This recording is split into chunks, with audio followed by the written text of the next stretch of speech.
CPI data just came in and I've got the results to share with you along with expectations on future big dates that are going to be tying into that because we know Jerome Powell and the Fed pay attention to CPI data. So let's get into CPI data with an emphasis on XLM and XRP. And if you're wondering why the lights are blue, that's because we just got done live streaming CPI data live. Bitcoin sitting at 17,910. We needed to stay above 18. You're seeing a little bit of ping pong action happening right now. ETH sitting at 1371, XRP sitting at 36.2, and XLM is right now at 7.9 on the heat map. This is for representing the last 24 hours. Let's get to CPI data, everyone. CPI came in at 6.5 as expected. Now, there's some data within this. We're going to talk about it. Then we're going to talk about the price of XLM and XRP and how the markets reacted. I want to show you, though, a few things. First of all, February 14th, Valentine's Day, is the next CPI data release. Look at this. Food is still coming in high, everyone. Things that are affecting the consumer, it's still there and still hitting us. Food came in at 14%. Food at home, 11.8. Now, if you look more specifically, you can drill down in all this data because, as always, any article you see in this video will be linked in the description below. Cereal and baking products came in at 16.1. with dairy not far behind at 15.3, non-alcoholic beverages coming in at 12.6, think of soda, water, and so forth. So food is still hitting people quite hard when it comes to CPI. Now, we had a second month in a row of confirmation of something really, really good. And let me show you, it's the used car market. Used cars came in second month in a row negative. That's right, everyone. That's good news. That is super good news. The majority of people out there, they don't want to buy new cars. They want to buy used cars. The problem is, as Jerome Powell and the Fed jack up rates, auto loans also go up as well. So if you have high car prices plus high interest rates on those auto loans, that is bad for consumers. But the used car bubble has popped. Confirmation is we've had 2 months in a row of negative price action on used cars. Used cars now at down 8.8%, which means some of the market is starting to come back to normal. Now, that being said, new vehicles are still on their way up at 5.9%. For those of you out there that like to knock back Grandpa's cough syrup, 5.8% is what we saw for alcohol-related products for the month of December. Now, a big thing I want to show you, because remember, we have to talk about how this affects people. I want you to look at this. Energy commodities, all right, when we drill in. Oil prices are high, still up 41.5% year over year. The problem is this, and we're going to talk about this with China.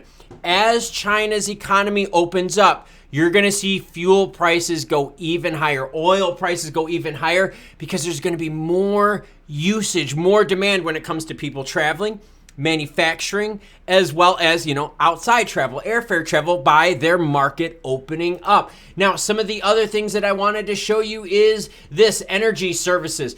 Got to be very careful here. All right, you still see transportation services high at 14.6% and shelter at 7.5%.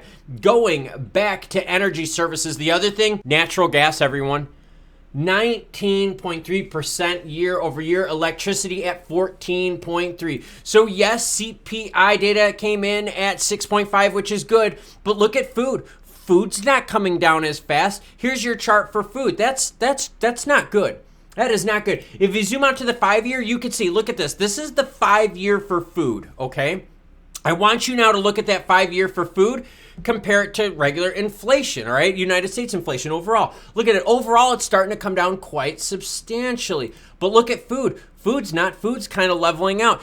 That's why you're seeing all the pain when it comes to food prices, because a lot of consumer-based things are just really they're not moving yet, okay? Now, what I talked about earlier was China and their economy opening up, and as soon as we're done with that, we're going to talk about XLM and XRP. All right, so with CPI data, what we're looking at this. You want to bisect the high point, all right, which was done in June, okay, June of 2022. So if CPI inflation goes up like this, you want it to equally come down just as fast. That's what keeps markets happy, okay? The problem is this: and this is a big if, because remember, there's always a lag when it comes to supply and demand stuff, especially when companies start ramping up production.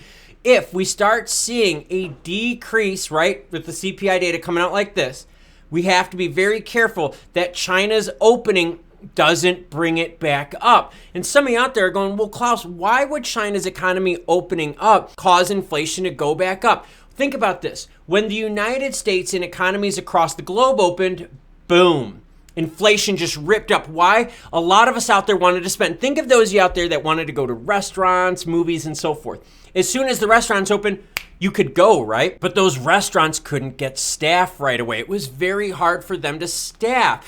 Companies also were like, well, wait a minute, do we want to hire everyone back? Are we going to really be at the rates that we were before? So now when we start thinking of, well, wait a minute, what happens with the Chinese economy? Are we still going to be able to keep inflation going on down? Or with China's economy opening up, are we going to now start increasing demand without having the supply there to offset it? Just like we saw when most of the world started opening up during 2021. Remember, China's a laggard as they've been the most strict out there when it comes to Rona stuff. Now let's talk about the price of XRP and XLM when the action happened. The markets wanted more. The markets wanted more because the market is thinking about Chinese demand making more of a mess of inflation. If you look at XLM, I said, hey, we need to get to that 8-cent mark. We couldn't get there before the release of data. You could see we had the rally after the news, but then again, the markets want more. Now, if you look to the converse side of it, right, the stock market side, you could see the same thing. The stock market now is starting to pull back thinking, well, wait a minute. If inflation is at 6.5, that's good, right? Because we had a delta of 0.6. The problem is, though, is that the goal for inflation, the target is 2.0. So when you look at this chart right here, look at how far we got to go. We have a ways to go, and markets are forward looking. So the markets right now are pricing in Jerome Powell dropping another 50 basis point hit. That is what is happening right now. This is a 50 basis point hit being priced in right away with the CPI data that came out. What we need to pay attention to is what happens with the metrics with China opening. Remember, Jerome Powell and the Fed, the reason they're raising rates is to squash demand, okay? Think of homes, right? As homes are expensive, as home loans, right? The percentage of your loans goes up, those homes become even more expensive. So if your loans become more and more expensive, that means the price of homes should hopefully go down, right? Kind of helping out the supply and demand metric. The problem here, though, is that with China, their economy is massive, okay? It doesn't matter how you feel about them politically or anything like that. Their economy is massive, and they have massive effects on the globe. The issue is all of the work that Jerome Powell is doing with their 75, now 50, right? If all of that is going to go to the wayside with the Chinese market opening up, are we going to start seeing inflation come back up and start rising even higher like this? That is my biggest fear right now. Now, granted, the 6.5 that came out today was great. Markets want more. Markets want more because we're not at that 2.0 goal yet. And to show you how far off we are, here's 2.0 right here. Look at this big gap we still have. And that was without China even opening as an economy. And we know, being honest here, we know that every country out there was printing fiat left and right. And it was a crazy, crazy mess, wasn't it? So if China's market, right, opens and we still see this data over the next few months trickle on down, we're going to be okay. But if all of a sudden you start seeing this kind of leveling out a little bit here, that's going to put more pressure on Jerome Powell and the Fed to stay aggressive with their 50 basis point hikes. Now, last month when Jerome Powell and the Fed did their meeting and talked about forward projections, what they said was, hey, 6.6, 7.1, that's a fine.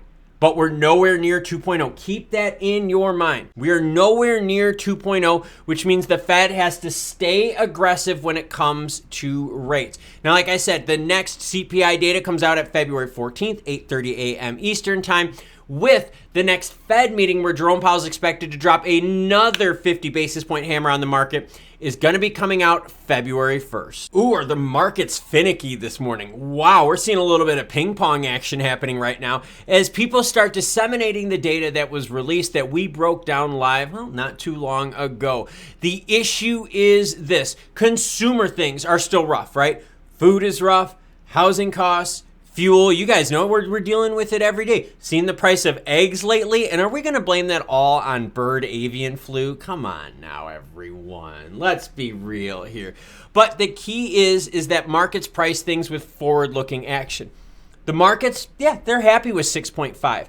But again, 6.5 is nowhere near the 2.0. And if every time we get data out where our delta or change is at 0.6 or 0.5, you know what that means? That means we have 8 more months of data at the same declining rate to get us back down to 2.0. That's now without even factoring in what China can do to the overall global economy and inflation, right? The whole supply and demand thing that we've been working on. Now, XRP and XLM have their own stories here, as both seen a rally over the last couple days, pricing in better expectations of CPI data. Both made a good, healthy move after the announcement of the CPI data, but the market started retracing because, again, we're looking forward to China. And if energy prices right now, and this is the thing that's sending the markets now into trouble, if energy prices keep doing what they're doing, we're expecting energy prices to be bad, to be rough. Think about this. Gas prices were super low when the whole economy was shut down because no one was using gas, right? But then as the economy turned on and as economies and markets started opening up and ratcheting up, as people started traveling more and doing more, fuel demand went up. Now with China opening up, global fuel demand is going to be even higher entering into the summer months, putting more pressure on us out there.